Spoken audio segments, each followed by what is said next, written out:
오늘 마가복음 강의 27번째 시간입니다. 예수님께서 십자가를 지시기 위해 예루살렘에 입성하셨어요.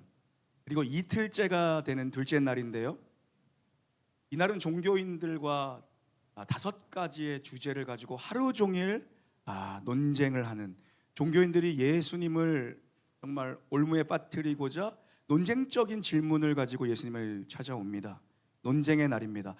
오늘은 4번째 논쟁인데요, 주제가 계명입니다. 율법의 계명에 관한 계명 논쟁입니다. 28절 함께 읽겠습니다. 시작. 서기관 중 한 사람이 그들의 변론하는 것을 듣고 예수께서 잘 대답하신 줄을 알고 나와 묻되 모든 계명 중에 첫째가 무엇이니까? 아멘. 우리 지난 주일에는 그 3번째 논쟁이었던 주제가 부활이었죠. 부활 논쟁에 대해서 말씀을 나눴는데, 그때는 사두개인들이 예수님께 부활에 관한 논쟁거리들을 가지고 나왔는데, 오늘 예수님께 이 논쟁적인 질문을 하는 자들은 서기관입니다. 서기관. 오늘은 서기관이 등장을 해요. 서기관들의 다수는 바리새파 계열의 사람들이었어요. 이 사람은 성경을 필사하는 것을 평생의 업으로 삼은 사람들입니다. 성경을 필사하고 성경을 연구하고 성경을 해석하고 가르치던 유대사의 율법학자들, 성경에 누구보다 능통한 자들이 서기관들이에요. 지금처럼 복사기가 없던 시절이잖아요. 일일이 이들이 수기로 카피한 겁니다. 현재까지 발견된 사본만 5,000점 이상이 훨씬 됩니다. 지금 우리가 보고 있는 이 성경이 문서상 신뢰도가 높은 것은 서기관들의 공이 분명히 있습니다. 문서 보존학적 측면에서 볼 때 동서양을 막론하고 성경만큼 신뢰성과 일관성을 보여주는 고대 문서가 없어요. 서기관들이 그만큼 중요한 역할을 감당한 겁니다. 하나님이 이들을 통해서 이 성경을 보존해 오신 것이죠.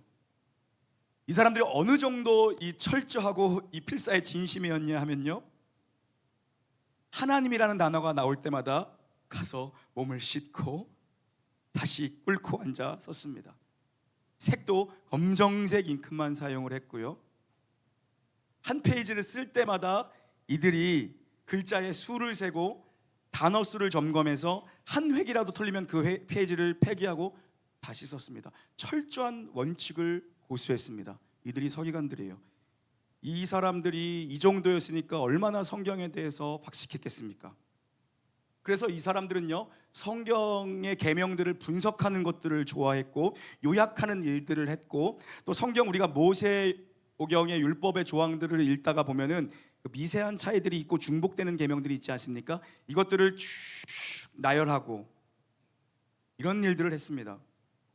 오늘 예수님께 질문한 것처럼 이들이 율법에 대한 논쟁을 좋아했어요. 어떤 계명이 가장 큰 계명이고 어떤 계명이 가장 중요한 것이고 어떤 것이 가장 무거운 순서가 되는 것인가, 이런 논쟁들을 좋아하던 게 서기관들입니다. 성경에 워낙 박식하니까요. 지금도 예수님께 계명을 가지고 지금 질문을 해오는 것, 논쟁을 걸어오는 겁니다. 가장 큰 계명이 무엇입니까? 수많은 율법의 계명 중에 가장 중요하고 가장 큰 계명이 무엇입니까? 논쟁을 하자는 의도를 가지고 접근합니다. 29절과 30절이 예수님의 대답입니다. 시작. 예수께서 대답하시되 첫째는 이것이니 이스라엘아 들으라. 주 곧 우리 하나님은 유일한 주시라.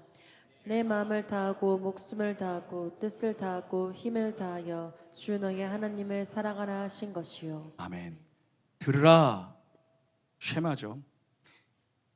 히브리어로 쉐마가 들으라. 쉐마 이스라엘입니다. 이스라엘 백성들아 들으라. 쉐마예요. 하나님의 백성들은 귀 기울여 들으라는 것입니다. 예수님께서 신명기 6장 4절과 5절의 말씀을 인용하셔서 답변을 하고 계시죠. 신명기의 말씀 한번 읽어보도록 하겠습니다. 시작. 이스라엘아 들으라. 우리 하나님 여호와는 오직 유일한 여호와시니 너는 마음을 다하고 뜻을 다하고 힘을 다하여 내 하나님 여호와를 사랑하라. 아멘. 마음과 뜻과 힘을 다하여 하나님을 사랑하는 것이 가장 큰 계명이라고 예수님이 답변하세요. 마음과 뜻과 힘을 다한다라는 건 전 존재와 나의 전 생애로 하나님을 사랑하라는 것입니다. 유대인들이 가장 신앙의 핵심으로 여기는 말씀이 바로 쉐마, 들으라 이스라엘, 쉐마 이스라엘, 이 말씀입니다. 어린 아이 때부터 임종할 때까지 매일 아침 저녁으로 이 말씀을 고백하는 것이 유대인들입니다. 성경 전체에서 가장 중요하고 가장 큰 계명은 오늘 예수님이 답을 주시잖아요. 하나님 한 분만 사랑하라. 마음과 뜻과 힘을 다하여, 너의 전 존재를 다하여, 너의 전 생애를 다하여 하나님만을 사랑하라. 가장 큰 계명입니다. 오늘 우리 놀라운 교회 2부 예배 참석하신 여러분에게 도전합니다. 우리 인생의 어느 한 시즌만이 아니라 전생애로 하나님을 사랑할지어다. 우리 인생의 일부분 파편적으로만 하나님을 사랑하는 것이 아니라 우리 인생의 전생애 전 존재로 하나님을 사랑할지어다. 이게 가장 큰 계명이에요. 그런데 예수님께서 이어서 말씀을 더하십니다. 답변을 더하세요. 31절이죠. 우리 31절 읽겠습니다. 시작. 둘째는 이것이니 내 이웃을 내 자신과 같이 사랑하라 하신 것이라. 이보다 더 큰 계명이 없느니라. 아멘. 서기관들은 분명히 한 가지를 질문했어요. 모세의 율법 중에 가장 큰 계명이 무엇인가 한 가지를 대답했는데 예수님은 두 가지를 대답하십니다. 근데 이게 두 가지가 아니라요, 한 가지입니다. 왜냐하면 뗄래야 뗄 수가 없는 관계 속에 있는 하나의 답변이에요. 하나로 연결된 답변이죠. 레위기 19장 말씀을 예수님이 인용하신 거예요. 레위기 19장 18절 함께 읽겠습니다. 시작. 내 이웃 사랑하기를 내 자신과 같이 사랑하라. 나는 여호와이니라. 아멘. 너 자신을 아끼고 너 자신을 사랑하고 너 자신을 생각하는 것처럼 내 옆에 있는 내 이웃들을 사랑해라. 전제가 뭐예요? 너 자신을 사랑하는 것처럼입니다. 너 자신을 사랑하는 것처럼. 너를 사랑할 줄 알아요. 너 자신을 사랑하는 것처럼 옆에 있는 사람을 사랑해라. 나를 사랑할 줄 아는 자가 옆에 있는 자의 영혼이 얼마나 귀한 줄 아는 것입니다. 나를 사랑할 줄 아는 사람이 남편도 사랑하는 것이고, 나를 사랑할 줄 아는 사람이 자녀도 사랑할 줄 아는 것이고, 나를 먼저 사랑할 줄 알아야 공동체에 있는 영혼들을 사랑할 수 있다는 것입니다. 왜냐하면 하나님이 나를 얼마나 귀하게 여겨주시는가, 하나님이 얼마나 나를 사랑하시는가, 내가 하나님의 사랑받는 자녀라는 이 흔들리지 않는 내면의 자기 인식이 있는 사람이 옆에 있는 사람을 사랑할 수 있다는 것입니다. 하나님이 나를 사랑하는 것처럼 내 옆에 있는 영혼들도 사랑한다라는 그 마음, 하나님의 마음을 볼 수가 있는 거예요. 하나님이 이 영혼들을 얼마나 아끼시는가를 볼 수 있는 거죠. 성경이 두껍잖아요. 이 두꺼운 성경의 주인공은 예수님입니다. 그리고 이 두꺼운 성경의 주제는 예수님의 십자가 사랑이에요. 하나님의 러브레터입니다. 성경은 하나님의 러브레터예요. 하나님이 우리를 너무 사랑하셔서 그의 아들 독생자 예수를 보내셔서 십자가에 매달려 죽게 하심으로 말미암아 우리를 사랑하셨다는 그 러브레터가 바로 이 성경이죠. 사랑 이야기가 구구절절 긴 겁니다. 하나님이 우리에게 질척이시는 거예요. 하나님이 우리에게 잔소리하시는 거예요. 사랑하기 때문에 잔소리하는 거죠. 저는 눈 뜨면서부터 우리 아들 주원이한테 잔소리로 하루를 시작해요. 사랑하니까. 결국 성경의 주제는 사랑이에요.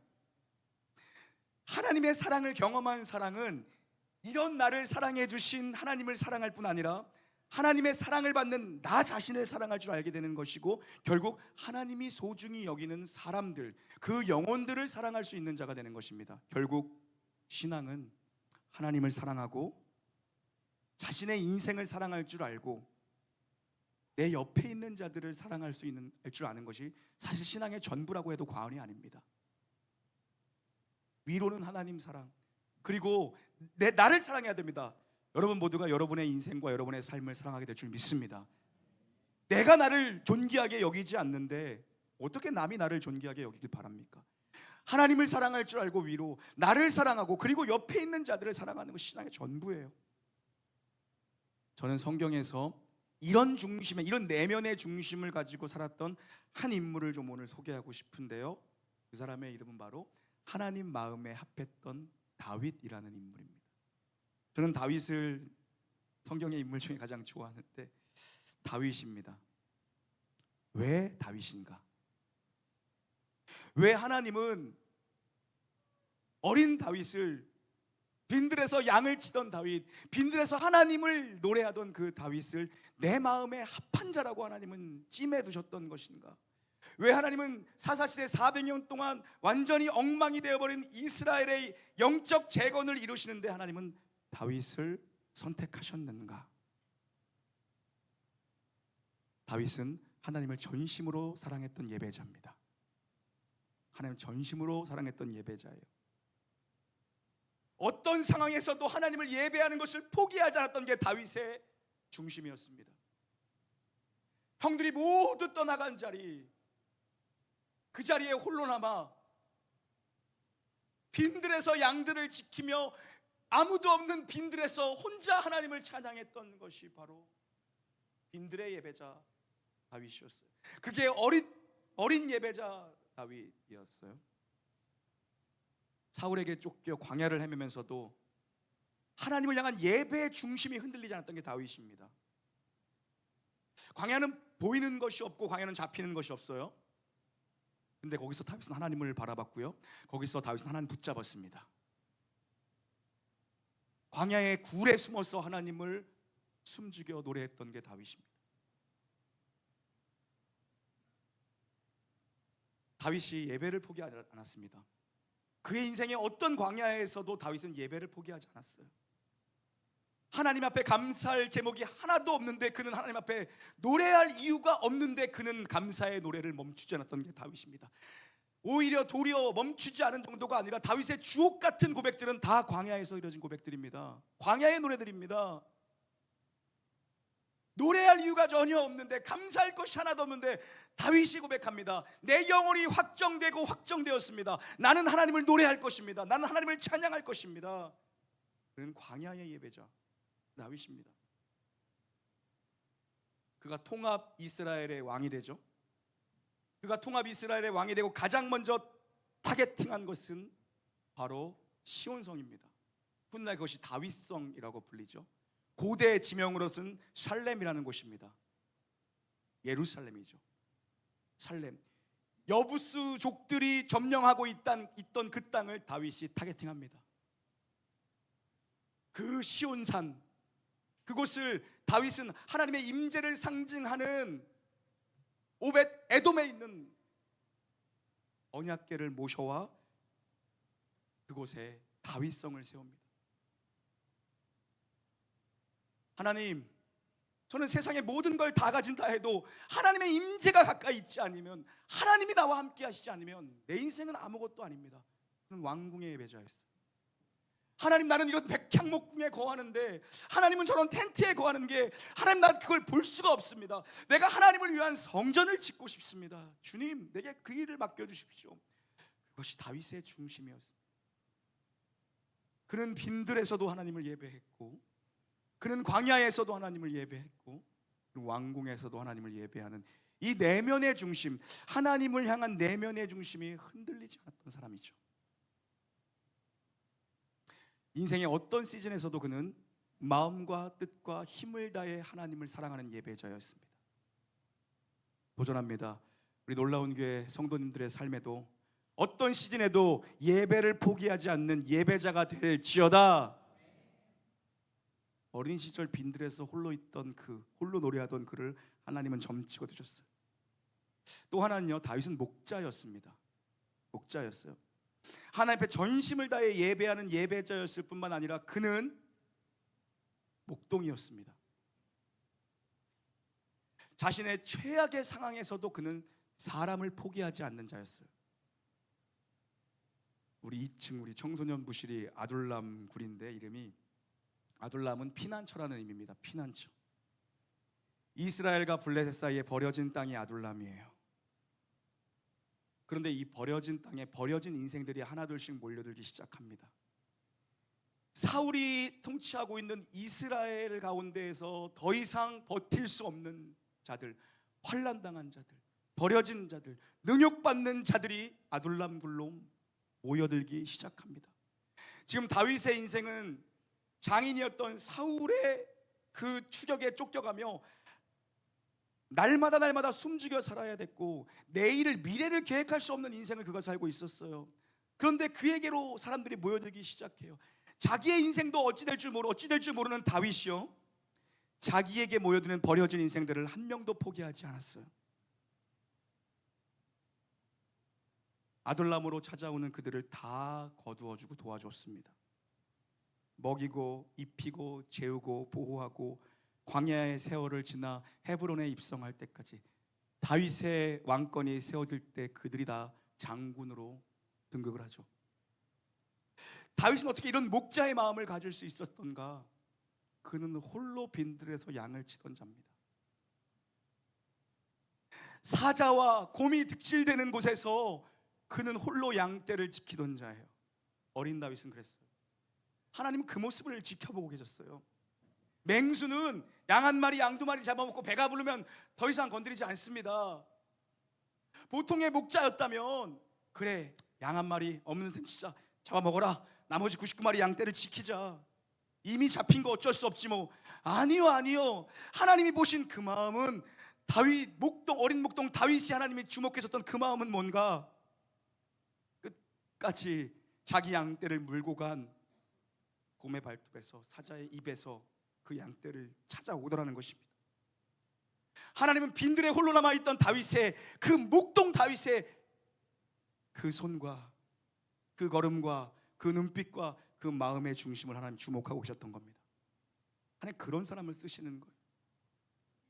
전심으로 하나님을 예배하는 자였고, 그는 맡겨진 양떼를 돌보는 데 진심으로 목자로서의 사명을 다 감당했어요. 우리에게 도전합니다. 당신의 삶의 어떠한 처지에도 영혼을 포기하지 않는 목자가 될지어다. 이 다윗 정말로 위로 하나님을 예배하는 예배자였고, 하나님이 맡겨주신 영혼들을 포기할 줄 모르는 목자의 마음, 목자의 심장을 가진 게 바로 다윗이었습니다. 그런데 사실 정말 버려진 인생은 다윗과 같은 인생, 다윗이 버려진 인생이에요. 사실요. 다윗이 고백합니다. 시편 27편 10절을 읽겠습니다. 시작. 내 부모는 나를 버렸으나 여호와는 나를 영접하시리이다. 아멘. 내 부모가 나를 버렸다. 다윗의 인생 이야기 속에 등장하지 않는 게 엄마입니다. 엄마의 이야기가 등장하지 않아요. 아빠의 이야기는 등장을 합니다. 그런데 그 아버지조차 아들을, 막내 다윗을 소중히 여기지 않는 모습으로 등장을 하죠. 형들은 그 동생을 무시합니다. 그러니까 그 어린애를 빈들 한복판에 사자와 곰이 있는 빈들에 홀로 남겨두는 것 아니겠어요? 내 부모도 나를 버렸지만 하나님은 나를 영접해 주셨습니다. 이게 다윗이 가지고 있던 다윗 자신의 정체성입니다. 자기 인식이에요. 나에게 아버지가 되어준 하나님에 대한 그 눈물이 있던 게 다윗의 자기 인식이죠. 시편 23편 1절도 읽겠습니다. 시작. 여호와는 나의 목자시니 내게 부족함이 없으리로다. 주님, 저는 결핍이 많은 인생입니다. 저는 목자가 없으면 생존할 수 없는 그런 존재입니다. 주님이 저의 목자가 되어주시지 않으면 저는 살 수가 없는 존재입니다. 이 시편 23편은 다윗이 인생을 살아볼 만큼 살아보고, 다윗의 인생에 정말 황혼역이 저물어 올 때 인생의 말년에 쓴 노래가 바로 시편 23편입니다. 여호와는 나의 목자시니 나에게 부족함이 없으리로다. 그가 인생의 가장 높은 자리, 왕권의 자리에, 통합 이스라엘의 영토를 넓히고 그 큰 권력의 한가운데도 이미 올라가 봤다. 누릴 걸 다 누려본 그 다윗의 인생의 말년의 고백입니다. 여호와는 나의 목자니 내게 부족함이 없으리로다. 하나님, 내가 세상의 모든 걸 다 누린다 해도 내 인생의 목자 되시는 주님이 없으면 나의 인생은 결핍이고 나의 인생은 채워지지 않습니다. 주님으로만 나의 인생을 채울 수가 있습니다. 주님만이 나의 목자이십니다. 이 위대한 고백을 다윗이 하고 있죠. 여러분, 성경의 가장 중요하고 큰 계명이 무엇입니까? 하나님 사랑, 그리고 이웃 사랑입니다. 따라하겠습니다. 하나님 사랑, 이웃 사랑. 이 두 가지를 행하면 말씀의 모든 계명을 다 지킨 거나 마찬가지입니다. 하나님을 사랑하고 이웃을 사랑하는 이 삶을 살아내면 성경의 모든 계명을 다 지킨 거예요. 어떤 상황에도 하나님을 사랑하고 예배할 수 있는 예배자의 심장을 가진 성도, 어떤 어려운 상황에서도 내게 맡겨주신 영혼을 포기할 줄 모르는 목자의 마음을 가진 성도, 이 두 가지만 가지고 있으면 하나님이 그 인생을 회복시키시고 하나님이 그 인생을 들어 사용하실 줄 믿습니다. 오늘 교회가 그럼 이 마음을 가지고 있는가? 오늘 우리 교회가 이 마음을 가지고 있는가? 오늘 우리는 이 마음을 가지고 크리스천으로 살아가는가? 오늘 우리는 이 마음을 가지고 목회를 하고 있는가? 하나님 우리에게 도전하십니다. 하나님은 하나님을 사랑하고 사람을 위해 헌신할 자를 콜링하십니다.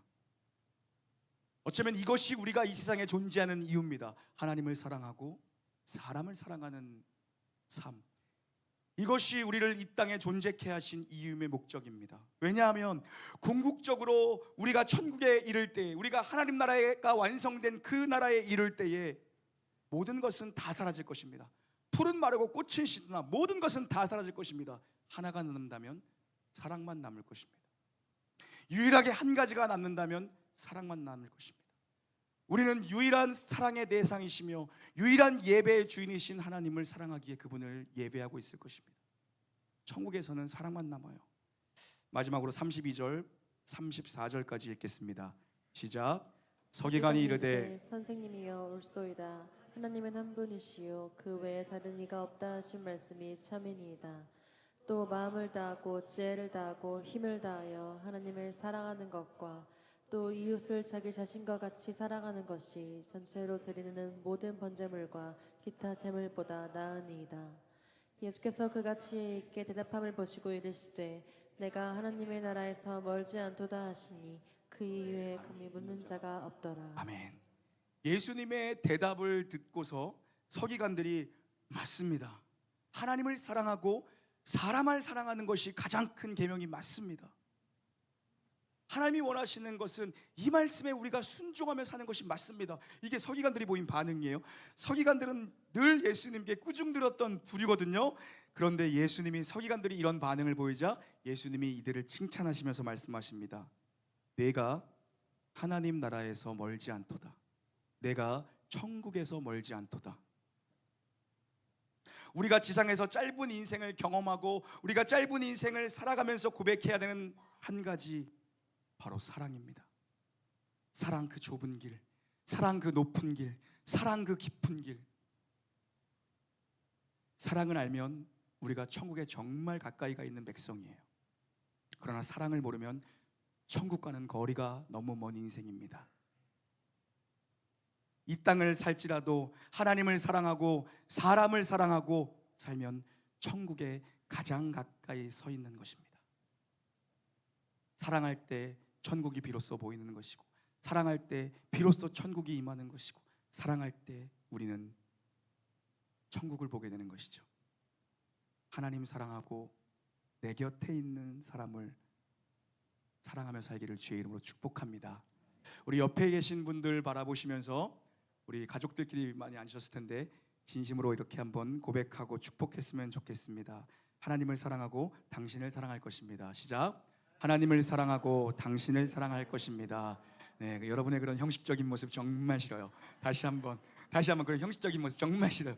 좀 진심을 담아서, 할렐루야, 진심을 담아서 눈을 마주치시고 시작. 하나님을 사랑하고 당신을 사랑할 것입니다. 사랑할 때 하나님 나라가 임할 줄 믿습니다.